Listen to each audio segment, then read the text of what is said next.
two leaders, but two completely different ideas of what leadership is. No sexual deviance. The children will obey their parents. Younger sibling will obey older sibling. There will be a defined hierarchy and things that you mentioned, which are uncommon. Domestic violence, uncommon. That's not true. That is true. It's statistically factual. It's uncommon. Okay, here's a test. Watch this. Everybody, watch this. What is the data that supports that domestic violence is common? What's the data? Domestic violence is probably the highest violence inside, especially in New York City right now. It is the What? highest. Okay, what's the data? I'm gonna look it up right now. What's the data that domestic violence is common? What's good? What they do? This the ABN movement. Ain't broke no more. All right, so the reason why I'm reacting to this video is because we have two black leaders who actually are active in their community, but they are coming from two different perspectives on what leadership actually means.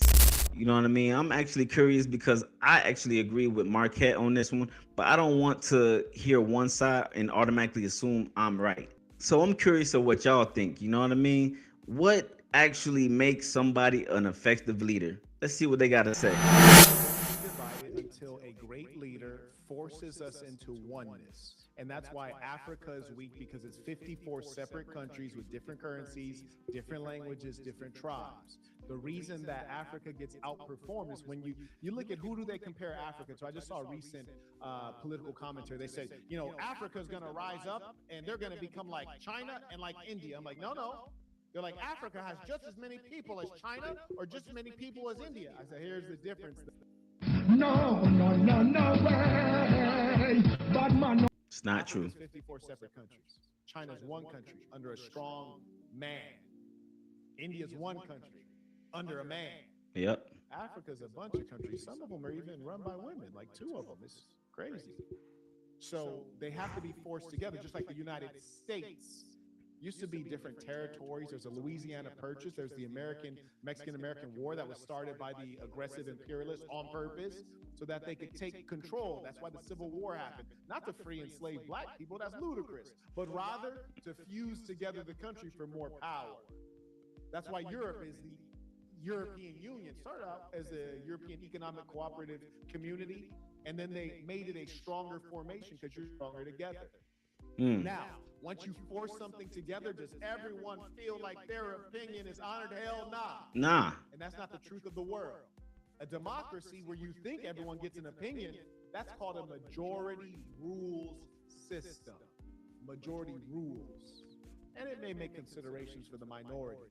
So the black people will yield to one dominant ideology. Right. And the most dangerous thing is the white liberal ideology. Oh, accept everything. You know, it's okay.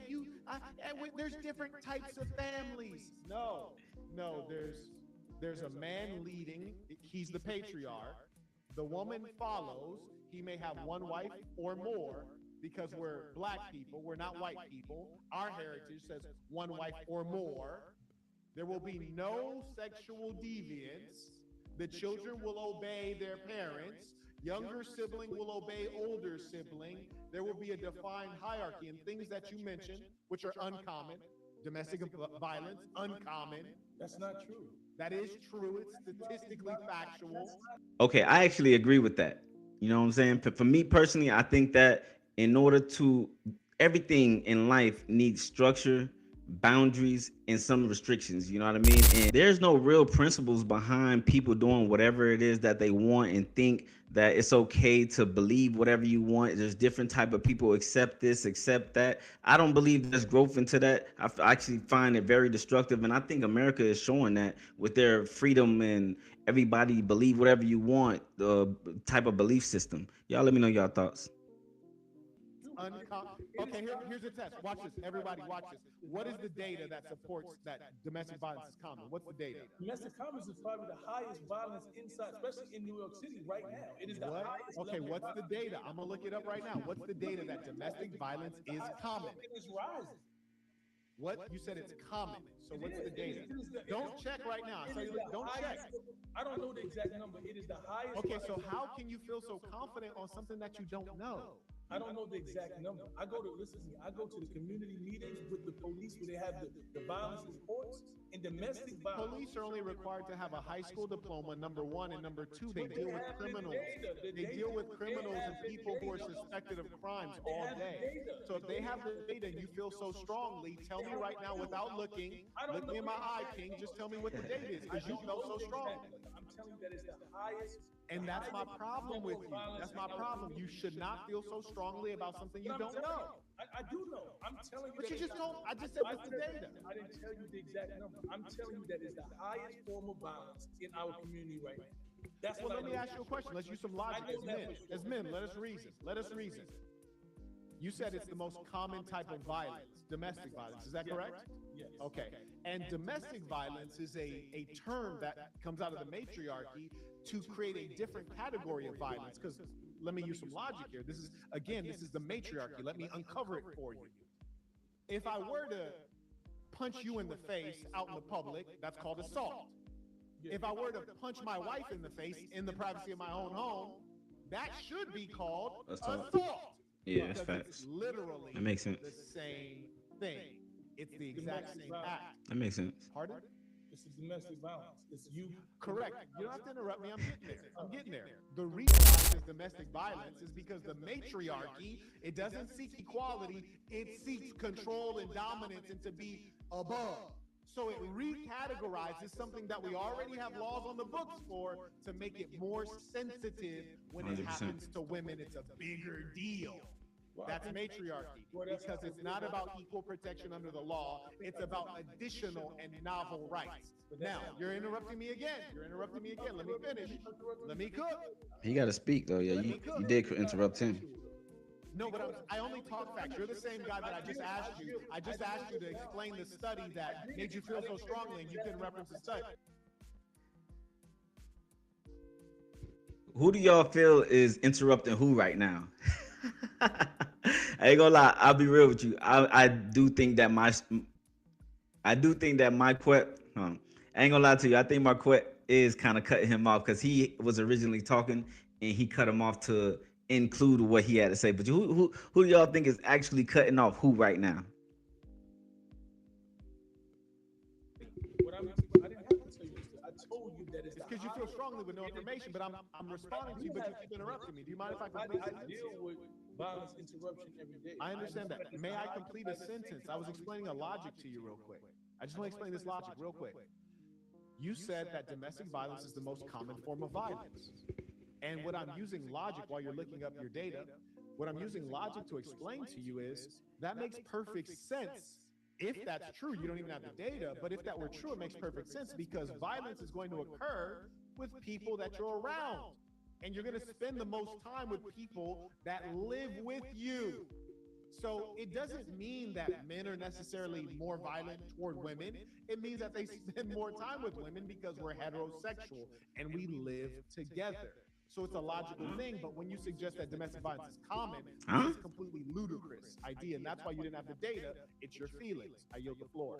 But once again, it's not my feelings. It's that I'm in. Well, then why don't you have the data?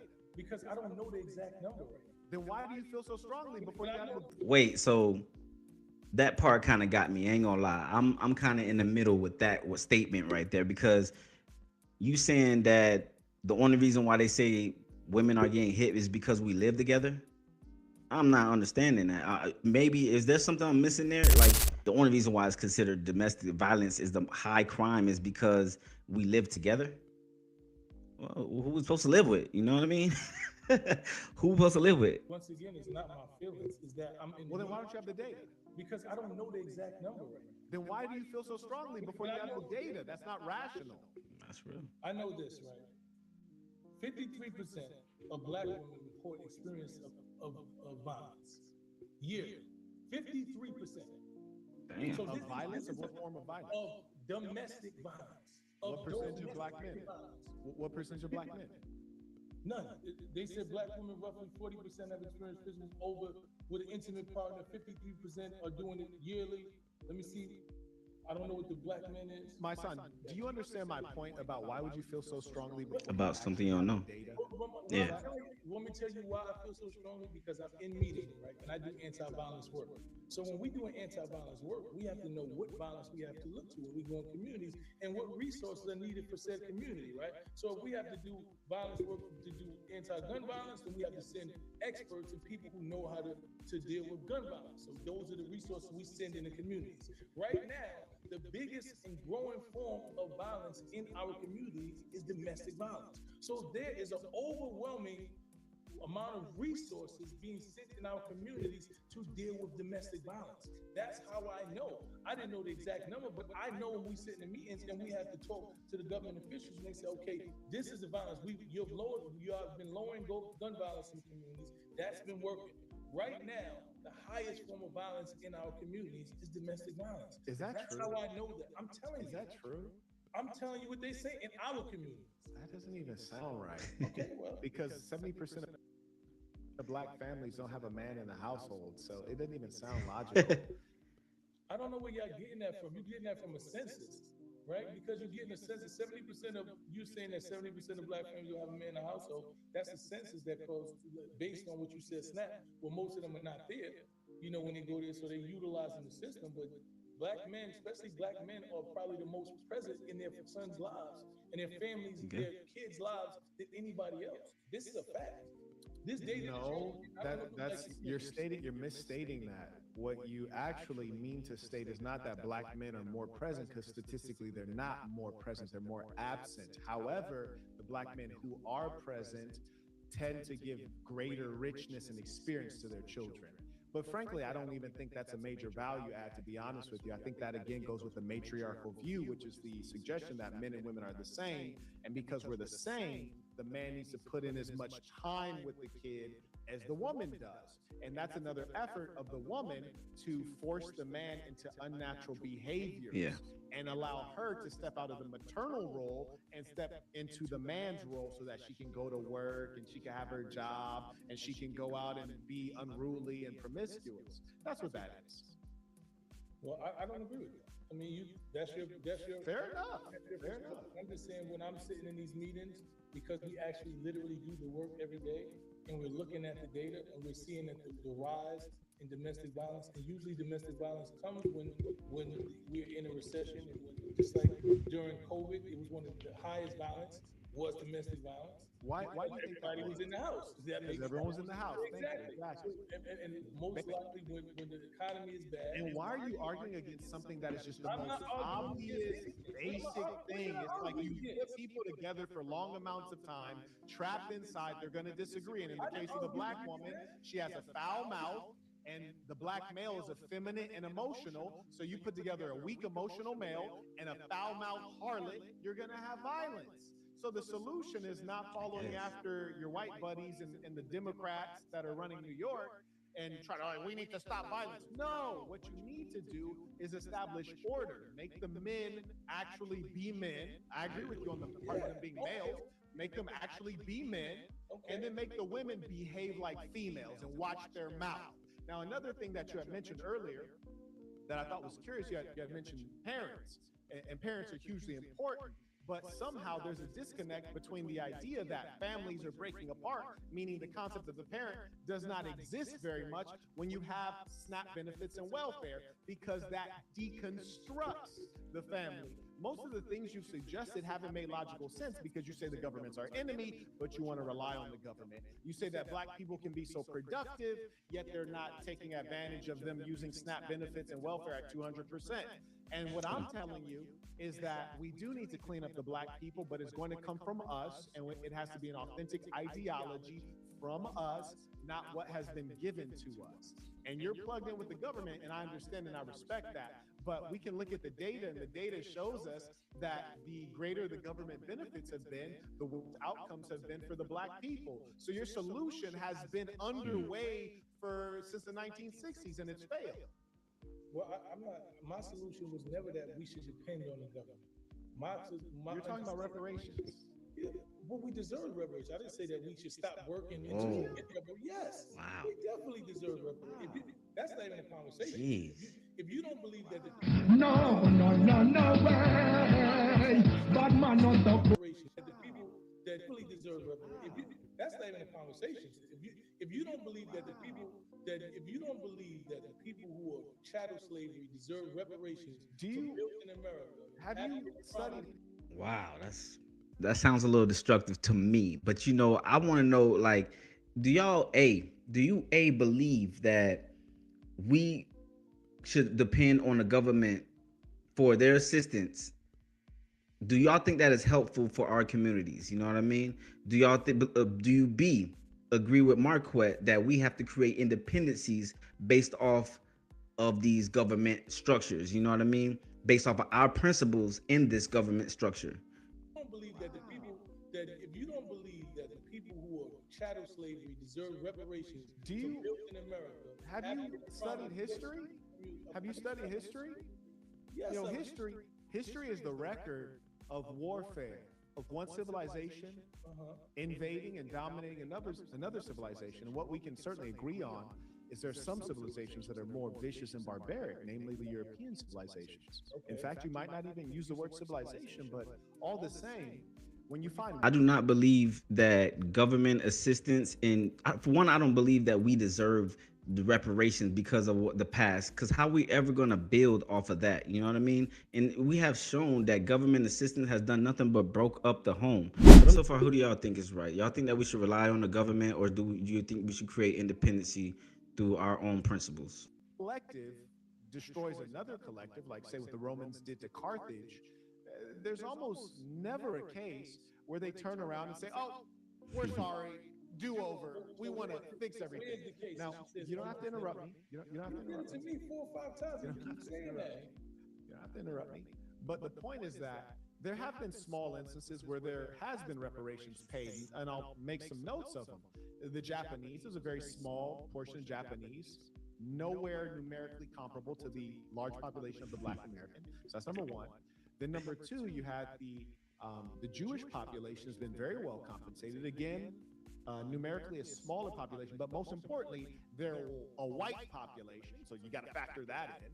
They're actually a part of the tribe that's compensating them. Then there's a third situation where there's reparations, which is the Native Americans. They were nearly eradicated. Their population is so damn low that I didn't meet my first Native American in America until I was 25 in northern Michigan. So the thing that you have to focus on is the truth is the Black people are the most hated. They have no friends in general. Black people don't even like Black people, but certainly the idea that the white ruling class is going to give you, the sons of slaves, the children of slaves, is going to give you anything back. If you believe that, you're completely deluded. They didn't even give you 40 acres and a mule. Nah. And here's the thing, that was enshrined in law. And in some cases, they did give it, and then they stole the land Right back. as a point of fact. That's so a fact. the idea that you have to go with your hand out, I think is pathetic. If you look at certain wars, like maybe the Crusades, for example, or even you look at the Moors that have taken the Black. Damn, if you ask me, this shit is my son is getting cooked. They ain't gonna even lie to you. Okay, if you're watching this right now, I want to know which approach do you think actually works so far for what you heard, Do you think that a leader needs to be willing, like, to stand alone when they believe something is right? Or does an effective leader needs to know how to work with the system and bring people together like that? Moors took over Southern Europe. Did the Europeans say, "Hey, give us reparations"? They said, "No, we're going to rebuild and we're going to go to war with you. And we're going to expel you. And we're going to take control. And we're going to dominate you. We're going to steal your history and in some cases erase your history. But we don't need a handout. We're going to take ours back." And I'll give you one last example. You mentioned Adolf Hitler earlier, and like strangely, you were saying that he ruled with his mind. You also forgot that he ruled with blitzkrieg and a tremendous amount of violence that the world had never seen before. Factor that in. And what I want you to understand about the Germans is when they were destroyed in World War I at a level, and they were facing huge levels of inflation and poverty and shame, just like the Black people, poverty, shame. They said, "You know what? I tell you what. We don't need anything from you people. We're going to rebuild because we believe in ourselves. And we're going to make you respect us. And if you don't want to respect us, we're going to take our respect. Yeah. I will never identify with you or the community you're talking about because my community, the Black people I lead, the good people I lead of all races, we're a strong people, we're a capable people, we're a proud people. And if we're owed something, we're gonna take it. You heard me? If we're owed respect, we're gonna take it. If we're owed money, we're gonna take it. As men, we won't be begging. And I can assure you, there is no ear to your begging. Okay, I'm not even gonna lie. Let me be completely honest. I came I came into this leaning towards Marquette, and I ended up still leaving her over here on Marquette's side. Does effective leaders require standing alone on principles, or knowing how to bring people together even when you disagree? Y'all let me know y'all thoughts in the comments. I have an opinion, but I'm willing to listen. This the ABN movement. Ain't broke no more.